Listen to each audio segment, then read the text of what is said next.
Thanks for supporting the channel financially, and don't forget to like and subscribe.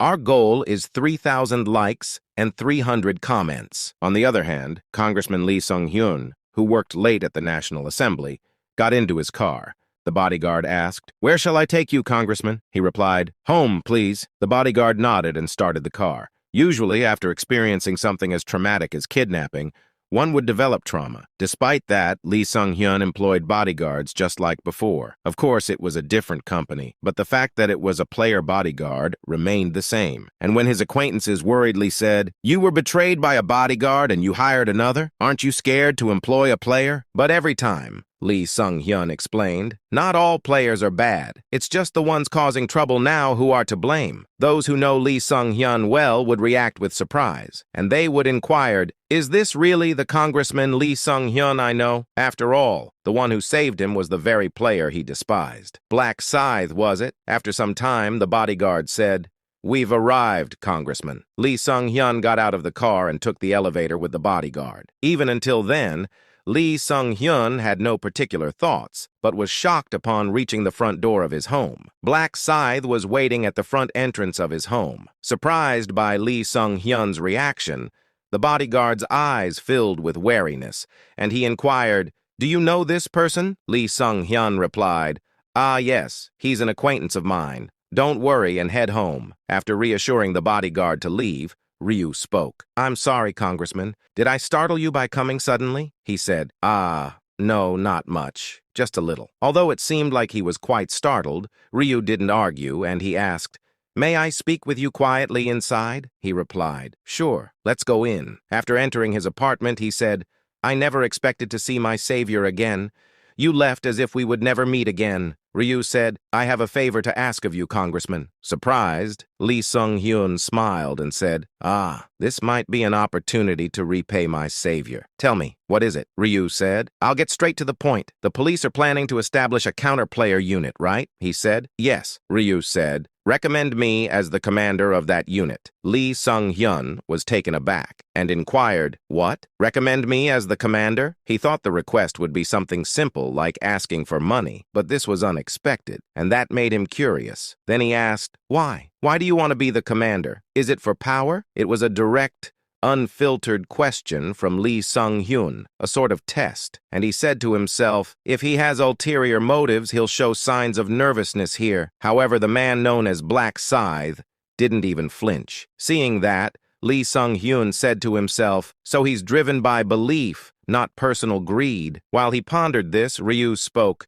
"Power, huh? That's not bad either." Lee Sung-hyun was taken aback by the unexpected answer, but Ryu Min hadn't finished speaking yet as he added, "But more than that, it's my personal desire that makes me want the position." Lee Sung-hyun inquired, "Personal desire?" Rao paused, building the atmosphere, and added, "Perhaps for the same reason you proposed the law, Congressman Lee. And I, too, despise criminal players. I won't say why. It would only make the mood gloomy." Looking down as if harboring a sad story, Lee Sung-hyun realized, and he said to himself, whatever it is, he hates criminal players just like me. That's why he didn't accept any compensation. He was satisfied with just dealing with the criminals. And now I somewhat understood Black Scythe's actions. Then Ryu asked, "Can you consider it?" He replied, "I can recommend you, but don't get your hopes up. The authority to select the unit members lies with the police chief, so..." Ryu inquired, "You mean I could be rejected?" He replied, "That's right. Still, I'll do my best to advocate for you. You saved me,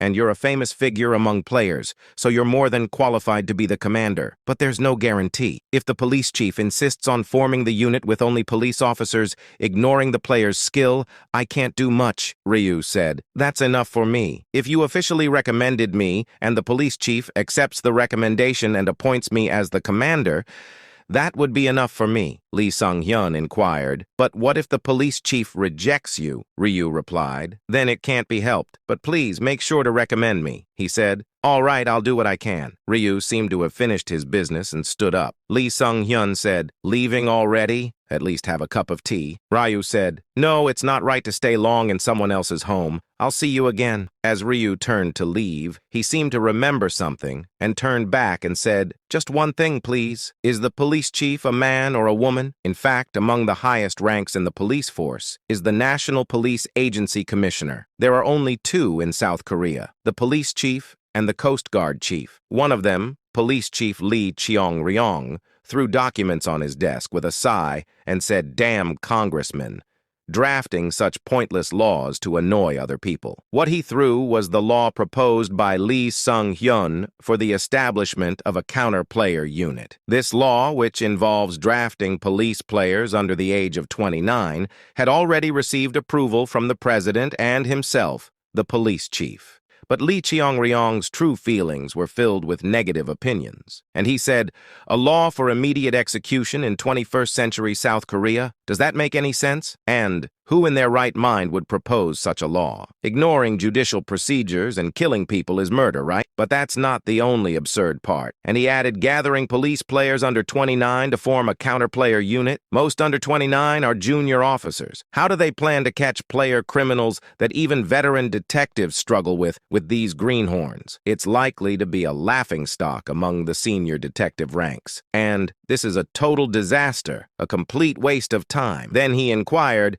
"And who would they pick as the commander of such a unit?" "They're all rookies with no experience in catching a single criminal." As he sighed, he heard a voice saying, "Choose me." The voice out of thin air startled Lee Cheong-ryong, and he shouted, "Ah, fuck, what the?"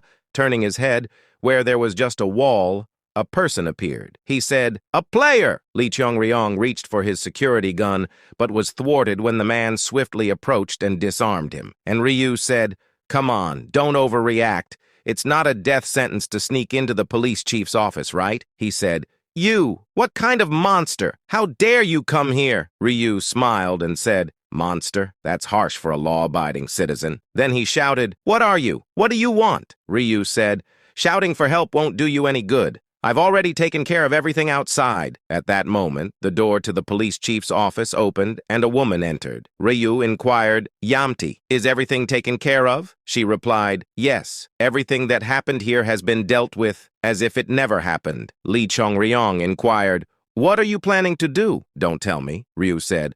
"Ah, Chief, you're thinking of torture, but do you really think we'd do something so inhumane?" he inquired. "Then what?" Ryu said. "Just a few orders that need to be carried out." Yamti. As Yamti stepped forward, the police chief's pupils swirled with pink. Looking into her eyes was the end of it. Then Ryu said, "Yamti, convey my words exactly to the police chief." She said, "Understood, master." Ryu grinned and said, "Make sure the counterplayer unit is established and operational as soon as possible, and appoint Black Scythe as the commander of the counterplayer unit." Time flew by, and it was midnight on September 1st, and the players no longer panicked, even when a mad angel flashed with light from the sky. The players, who had endured for 8 long months, simply looked up at the angel with calm faces. The angel smiled and said, "Welcome, humans. Seeing you like this every time, I feel like we're getting attached. Don't you feel the same?" When the players remained silent, the beautiful brows of Angel Ariel contorted without mercy and said,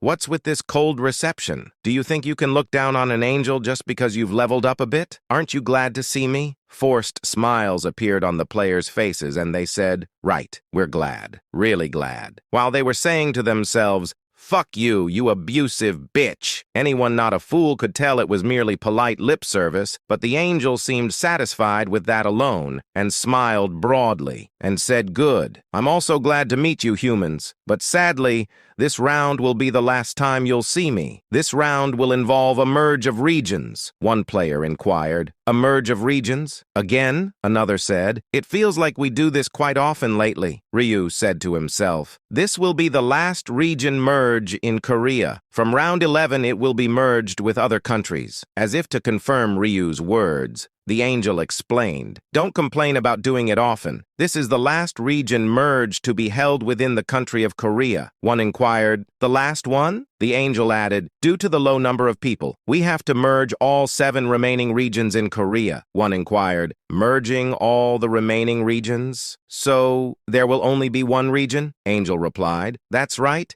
Everyone will be unified into a single region. It's an opportunity for all the scattered Korean players to meet in one place." The angel spoke as if reuniting a dispersed family, and the angel added, "Then we'll proceed with the merge immediately." After that, the scattered Korean players gathered together. Their number was roughly 6,000. Looking at the new faces, the players thought, "Are all of us here the only remaining players in Korea? Does that mean we have to compete with each other again? What happens if the number decreases further?" Their thoughts toward each other varied. Some showed a competitive spirit, while others lamented the reduction of comrades. Then the angel said, "Finally, all Korean players have gathered in one place. The exact number is 6008. The merged region's new code is C3ESKA001.